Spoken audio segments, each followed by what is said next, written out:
faire un carottage, je crois, dans le glacier pour prélever de la glace, l'analyser. Et il va nous expliquer aussi les changements climatiques sur ce glacier, je crois, ce qui s'est passé. Et on va monter là-haut, voilà.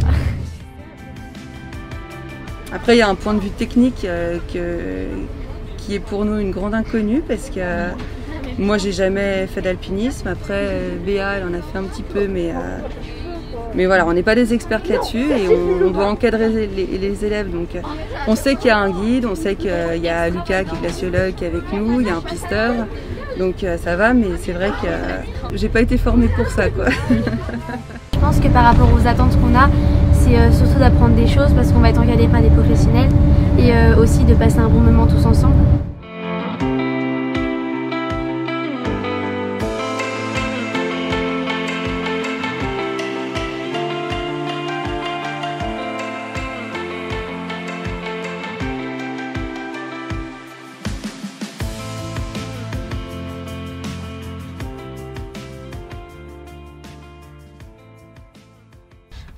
Du coup, en faisant de la recherche, je me suis rendu compte qu'il y avait vraiment un grand fossé entre le monde de la recherche et le niveau de connaissance du grand public, des scolaires, et que du coup, il y avait vraiment une nécessité ou un besoin, en tout cas, de mieux transmettre et mieux décrypter ce qui était fait dans le monde de la recherche. Et d'un autre côté, moi, j'ai découvert la glaciologie par le terrain, en fait, en faisant des mesures, et c'est ça qui m'a passionné. Et donc, je trouvais important d'impliquer le public aussi dans ces mesures-là, pour qu'ils soient vraiment actifs, qu'ils participent à ces mesures, qui ont vraiment un intérêt. Et je pense que c'est la meilleure façon de prendre conscience, quoi, par l'action.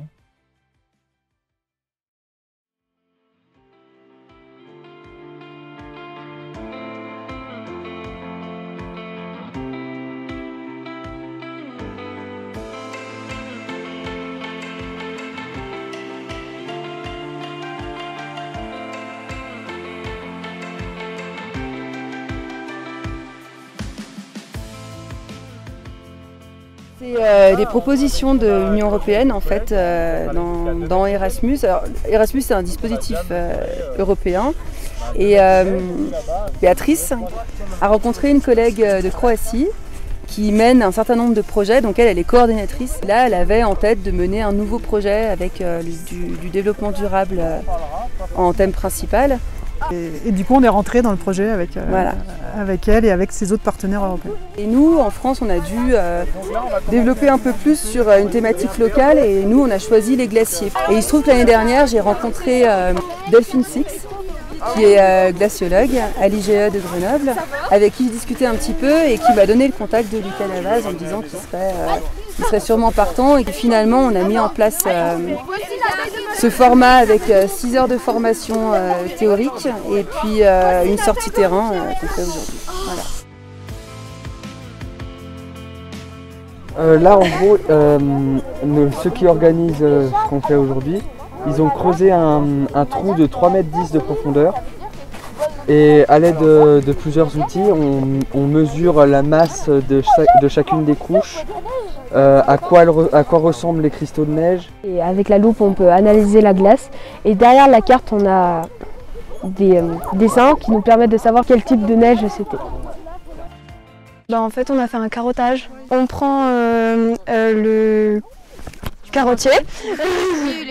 Après, on va mettre la carotte ici et après, on va la mesurer et la peser.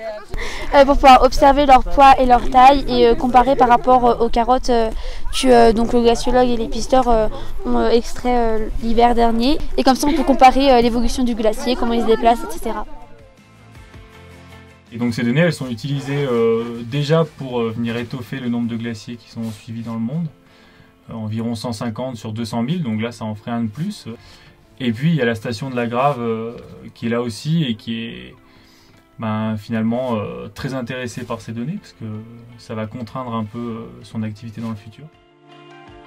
Moi j'ai mis l'année dernière ce partenariat en place avec Lucas parce que je trouvais intéressant, déjà je passe l'année sur ce glacier là, donc je le vois évoluer et je voulais aller plus en profondeur, notamment par rapport à l'exploitation du glacier pour le domaine skiable.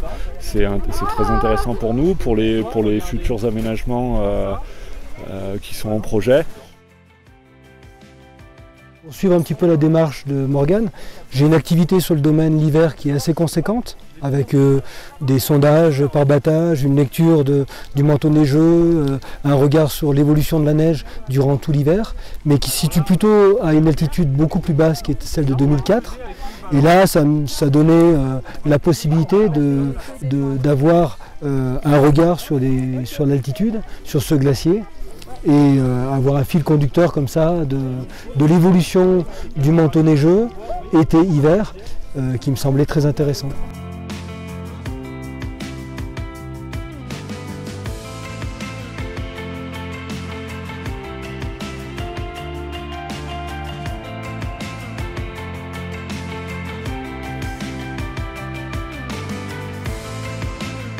Le glacier, c'est juste impressionnant. C'est une évolution effectivement qui tend malheureusement vers une fonte et on s'aperçoit année après année qu'on perd de la hauteur de glace et c'est assez considérable.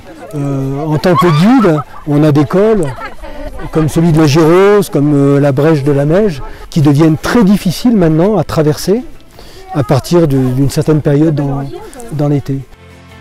C'est hyper important, je pense, pour les stations, d'expliquer aux gens, de leur montrer, quand on parle de réchauffement climatique à Grenoble ou ailleurs en vallée, on n'a pas le même impact qu'ici. Bah oui, parce que c'est vrai que quand on nous explique que le glacier était donc à l'échelle qui est là-bas avant, c'est vrai qu'on se rend compte que ça a extrêmement baissé et que ça va pas en s'arrangeant. Enfin, on a toujours des idées sur le réchauffement climatique, mais en fait on voit jamais vraiment la différence. Et donc là, ça nous permet vraiment de voir à quel point ça a baissé. On peut évaluer la situation. Ouais. Moi, j'ai découvert en fait les vraies problématiques au cœur de ce projet. Hein. Je n'étais pas aussi informée avant. Et c'est en faisant ça que j'ai vraiment réalisé tout ce qui se passait. Avant, je n'avais pas toutes ces informations. Donc même pour nous, c'est hyper enrichissant et on se dit que c'est fondamental. Et puis après, on se dit, c'est ce qu'on a dit aussi aux élèves, hein, c'est que malheureusement, les glaciers sont voués à disparaître, sauf gros changement, mais personne n'y croit vraiment. Et c'est vrai que si on peut, en tout cas pour leur génération, les faire venir sur le terrain et puis leur faire découvrir ce que c'est une chance. On est en groupe, on passe un moment ensemble. Ouais. En plus, on apprend la technique et on peut quand même s'amuser. Voilà. Oui.